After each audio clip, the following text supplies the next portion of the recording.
જય માતાજી. નવરાત્રિના રંગમાં રંગાવા માટે તમે તૈયાર છો? ચાલો આજે આપણે શીખીએ સરળ 2 તાળી. તમારા નવરાત્રિના રંગને રંગોથી મહેકાવવા માટે અમે લઈને આવ્યા છીએ સરળ 2 તાળી tutorial garba. Let's start. First right leg से हम स्टार्ट करेंगे. Right, left, right and left. इसके हमें 3 में थोड़ा सा टर्न करना है. 1 2 3 टर्न एंड 4 बैक. हमने स्टार्टिंग में 4 काउंट सीधा लिया, ऐसे ही हमें लेग ज्वाइन करते रहना है.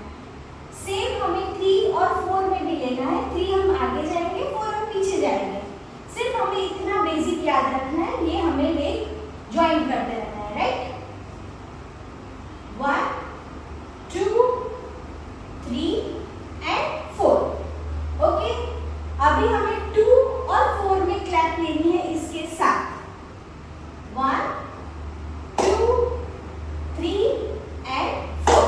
अगेन 1